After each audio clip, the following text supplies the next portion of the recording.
There is a hierarchy of terror. There is the fear of the strange man in the woods, the unsettling figure on a city street. And then there is the violation that waits for you inside. Your own home in the dark where you are supposed to be safest. These are stories of those unwelcome guests. It began with solitude. A man, seeking silence, took his dog deep into a state forest in the dead of winter. The snow was untouched, the world hushed. He set up camp, built a fire, and felt the peace of absolute isolation. That peace shattered when a figure emerged from the tree line, a man, appearing from the absolute nowhere of the frozen wilderness. His tone wasn't curious, it was accusatory. "What are you doing out here?" When the camper stated he was armed, the stranger laughed, a cold, mocking sound. "Where's your hospitality?" he asked before fading back into the woods. But he didn't leave.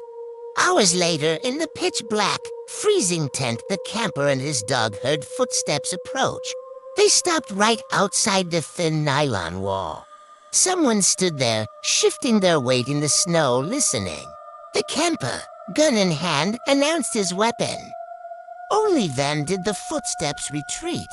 He never saw the man's face again, but the message was clear. The solitude was an illusion. He was never alone. The wilderness wasn't empty. It was occupied by something that didn't like witnesses. Sometimes, the unwelcome guest isn't hidden in the woods, but walks openly among us, yet is just as out of place. Two friends visiting Charleston kept seeing the same man.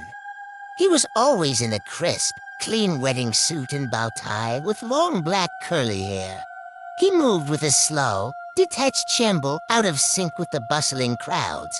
They saw him by the docks, then impossibly again miles away in a different part of the city minutes later.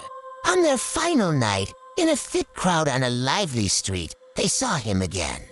People flowed round him, brushing past him without a glance, as if he weren't quite there. He moved through them like a ghost, his unnatural pace unchanged. He turned his head and looked directly at them before disappearing down a dark side street. That night, one of them woke to a tap on his window. Peering down the alley, he saw the same man, in the same suit, turning the corner and looking back. This wasn't a homeless man. His clothes were pristine. He wasn't a part of the city's life. He was an interloper in it, a recurring, silent observer who seemed to be following a script only he could see appearing where and when he chose for reasons that chilled logic. But the most profound horror is not the stranger outside or the phantom on the street. It is the guest who moves in without an invitation, who makes your sanctuary their home. A man living alone began to notice small, wrong things. A loose doorknob, a porch light turned off, his phone charger unplugged in the night. Then faint muddy footprints, wiped but not erased. The logical part of his mind concocted excuses. But the primal part knew someone was inside his house when he wasn't there. He changed the locks, barricaded the door. It didn't matter. One night, he awoke to a soft tap. Tap!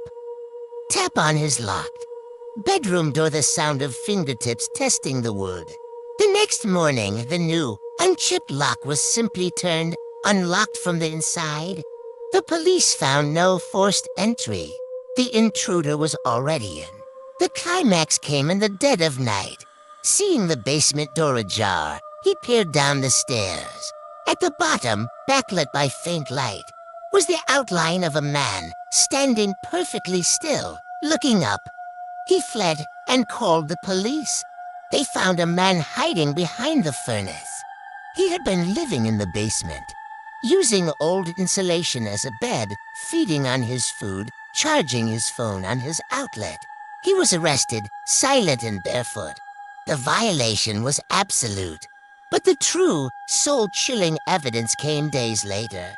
Going through his phone, the homeowner found a photo he didn't take. It was a picture of himself, asleep in his own bed, timestamp 3:11 a.m. The intruder hadn't just been living in his basement. He had been coming upstairs, standing in his bedroom doorway, and documenting his sleep. The unwelcome guest wasn't just a thief.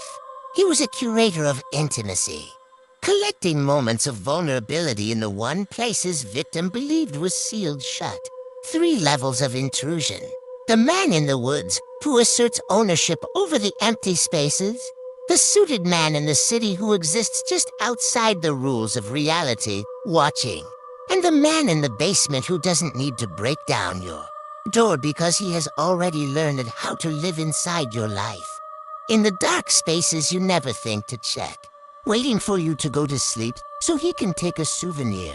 The most disturbing truth these stories reveal is that privacy is a contract the world does not always honor, and the unwelcome guest is already inside, waiting for you to notice the loose doorknob, the missing charger, the footprint that shouldn't be there.